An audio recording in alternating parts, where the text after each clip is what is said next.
Bon, c'est pas bien ce que je vais faire. Je fais une vidéo pour dire du mal de quelqu'un, Arthur Delaporte en l'occurrence. C'est pas joli et je plaide coupable. Mais j'ai un lourd contentieux avec lui. Il m'a fait un très gros coup de pute et moi je suis pas rancunier, mais je ne laisse rien passer. Et puis je me fais une certaine idée de l'éthique et de la morale en politique. Tous les coups ne sont pas permis. Et on ne peut pas mal se comporter impunément. Il faut assumer. L'intégrité et la sincérité, ça compte. Donc vous l'aurez compris, cette vidéo sera tout sauf objective, ce qui ne veut pas dire que ce que je dis est faux. Bien au contraire. D'abord, il faut le reconnaître. Arthur Delaporte, nouveau député PS de la seconde circonscription du Calvados, est un type qui a plein de qualités. C'est un gars brillant, il est agrégé d'histoire, diplômé de Sciences Po et de l'école normale supérieure, ce qui est quand même le top du top. Le mec est un bosseur, il est investi, il sait faire des campagnes électorales, il bosse ses dossiers, etc. Il n'y a pas de souci. Je pense même, et je le dis très sincèrement, qu'il sera un bon député, au sens où il fera un travail parlementaire de qualité, qu'il sera présent dans l'hémicycle, en commission et en circonscription. J'ai aucune inquiétude là-dessus. Pour autant, il représente tout ce que je déteste en politique.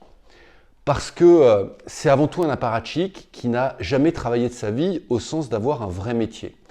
Et qu'il est prêt à toutes les compromissions, à renier tous les principes dont il se prévaut et à tous les coups tordus pour parvenir à ses fins. L'archétype du politicard et du magouilleur. Quand je dis que c'est un apparatchik qui n'a jamais travaillé de sa vie, c'est que c'est un type qui a fait toute sa carrière dans l'appareil du Parti socialiste, avec tous les travers que ça engendre. Arthur, il a à peine 30 ans et on dirait qu'il en a déjà passé 70 au sein du PS. Il est déjà contaminé par tout ce que le Parti socialiste génère de pire. Les batailles de motions, les alliances de congrès, les accords contre nature, les reniements. C'est horrible. Moi, je pense que la légitimité politique d'une personne, elle vient avant tout de son engagement, de sa capacité à militer sur le terrain, à avoir de l'impact, à conceptualiser et à mettre en perspective des enjeux politiques, à convaincre les gens. Lui, il a construit toute sa carrière à l'intérieur du PS, en devenant collaborateur parlementaire, en soutenant Montebourg, puis en ralliant Valérie Rabault, en s'investissant à Bourges pour ensuite débarquer en Normandie, en devenant un proche du premier secrétaire du PS, Olivier Faure, en occupant des places dans les instances nationales du PS.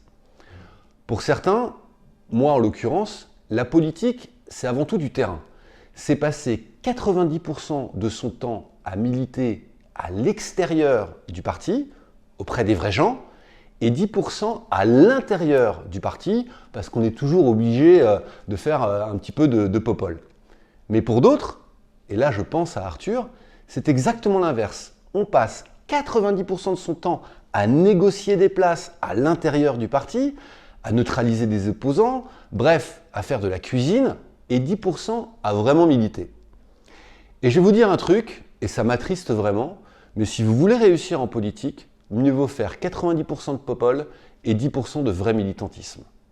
Arthur en est la preuve éclatante. C'est triste, mais c'est comme ça. On me demande souvent quelles sont les qualités requises pour devenir un homme ou une femme politique. Je dis souvent qu'il faut distinguer le fait de réussir en politique et le fait d'être un bon ou une bonne politique. Pour réussir, il n'y a pas photo. Faites la pute. Mais pour être un bon politique, à mon sens, la qualité la plus essentielle, c'est d'être libre et de pouvoir, à tout moment, dire merde. Merde à son parti, merde à son organisation, merde à des consignes qui heurteraient vos convictions. Et pour pouvoir dire merde, pour pouvoir être sincère et dire ce que l'on pense, il faut pouvoir être libre et ne surtout jamais dépendre de la politique. Et pour ne pas dépendre de la politique, il faut avoir un vrai job, un vrai métier, des revenus qui ne sont pas tributaires du parti ou d'un mandat. Sinon, c'est le début de la fin et c'est le risque de la compromission. Vous serez otage d'un appareil, d'accords et de tractations. Et c'est le problème d'Arthur. Il n'a jamais eu de vrai métier et il sera toute sa vie dépendant de la politique. C'est un professionnel de la politique. Et ça, c'est dangereux sur les plans éthiques et démocratiques. Le contentieux que j'ai avec Arthur, ça concerne Sandrine Rousseau et Valérie Harel. En décembre 2021, Sandrine Rousseau me colle un MeToo politique et m'accuse, mais sans me nommer publiquement, d'avoir exercé une violence sexuelle contre Valérie Harel, qui était ma binôme au départemental à Bayeux. Bon, je ne vais pas revenir sur le fond de cette histoire qui était juste ignoble et complètement infondée, mais Rousseau, elle n'a pas balancé mon nom.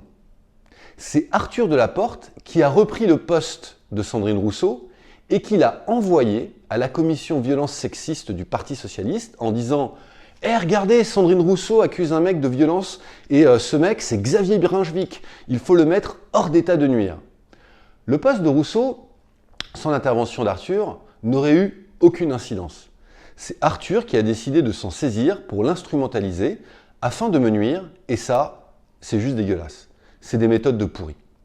Alors pourquoi l'a-t-il fait? Pour deux raisons. La première, c'est pour neutraliser un mec, moi en l'occurrence, qui avait décidé de s'investir dans le PS Calvados. Et c'est vrai que je prends un peu de place, que je dis ce que je pense, que je suis un opposant à Olivier Faure, et que j'ai un peu l'habitude de militer et de faire des campagnes. Donc je suis potentiellement un rival. Et un rival, on l'élimine, quelles que soient les méthodes. C'est beau la politique. La seconde raison, c'est que je souhaitais être candidat PS aux législatives sur la 5e circonscription du Calvados, le Bessin et la Côte de Nacre. Et Arthur ne voulait surtout pas que je sois candidat sur cette circo. Parce que cette circo, il voulait s'en servir comme monnaie d'échange avec les écolos sur le mode « Ok, on vous file cette circo, mais vous nous soutenez dans telle autre. » Et comme il a vu que j'étais déterminé et que je risquais de faire capoter cet accord avec les écolos, schlag, il me zigouille. Et le plus cocasse, d'où le titre de ma vidéo, mais j'y reviendrai, c'est qu'il m'a aussi dit que cette circo, si jamais elle était filée à quelqu'un du PS, devait absolument revenir à une femme pour des raisons de parité. Ce qui est faux parce que la parité des candidatures PS aux législatives, elle se fait au niveau du département et pas par circonscription. Donc on aurait très bien pu avoir une candidate femme PS ailleurs dans le département et moi à Bayeux, tout en respectant la parité. Bref, le mec se saisit, instrumentalise et rend publique une accusation mensongère de Sandrine Rousseau et sur un thème grave qui met en cause ma réputation, parce qu'on parle quand même de violence sexuelle, pour m'éliminer politiquement. C'est dégueulasse. Et le mec est vraiment sans foi ni loi. Du coup, je comprends mieux pourquoi, depuis qu'il a été élu député, on n'arrête pas de le voir à la télé, aux côtés de Sandrine Rousseau, les meilleurs amis du monde. Mon petit doigt me dit que maintenant qu'elle est complètement carbonisée, il va un peu prendre ses distances. Mais le coup de maître d'Arthur Delaporte, et c'est là qu'il est vraiment très fort, je m'incline, c'est la façon dont il a été investi aux législatives sur la 2e circonscription du Calvados. Cette circo, elle était détenue depuis plusieurs législatures par la députée PS Laurence Dumont. Une députée perçue comme légitime, implantée, reconnue, etc. Et cette circo, si la gauche est rassemblée, elle est imperdable. Elle fait partie des 100 meilleurs circos de France pour la gauche. Donc quand les négociations avec LFI, le PS et ELV commencent dans le cadre de la NUP, il fallait absolument que le PS l'obtienne pour faire élire un député. Et Laurence Dumont parvient à sauver cette circo. Dans le cadre des accords NUP, elle est attribuée au PS. Mais si elle est attribuée au PS, c'est aussi et surtout parce que pour maximiser les chances de la conserver, on a tendance à reconduire les sortants. Laurence Dumont, surtout quand ce sont des femmes. Donc même si c'est officiellement le PS qui se voit attribuer la circo, c'est aussi et surtout Laurence Dumont qui l'a. Et il était d'ailleurs prévu qu'elle se représente. Elle n'a jamais dit lors des négos qu'elle n'y retournerait pas. Alors une fois qu'elle est confirmée par la NUP, là c'est le coup de théâtre, elle dit que finalement elle n'y va pas et qu'elle met à sa place son petit protégé Arthur Delaporte, dont elle devient la suppléante. Le tout super bien emballé dans un discours en mode passage de relais, place aux jeunes, etc. Du grand art. Le hic, c'est que les militants locaux du PS n'ont même pas été consultés. Ça a été le fait du prince. Le second hic, d'où le titre de ma vidéo, c'est que au PS, quand une femme députée ne se représente pas, on investit systématiquement une femme à sa place. C'est la règle. Ça fait des années que c'est comme ça. et ça a pour but de faire en sorte qu'il y ait une parité entre les hommes et les femmes. Mais Arthur, c'est une femme? Moi, ça m'avait échappé. Alors les grands discours du PS et d'Arthur sur la place des femmes en politique, ils me font bien marrer. Quand il me dit que moi, je ne peux pas me présenter parce que le PS doit investir des femmes, ça me fait hurler de rire. D'ailleurs, le résultat, on le connaît.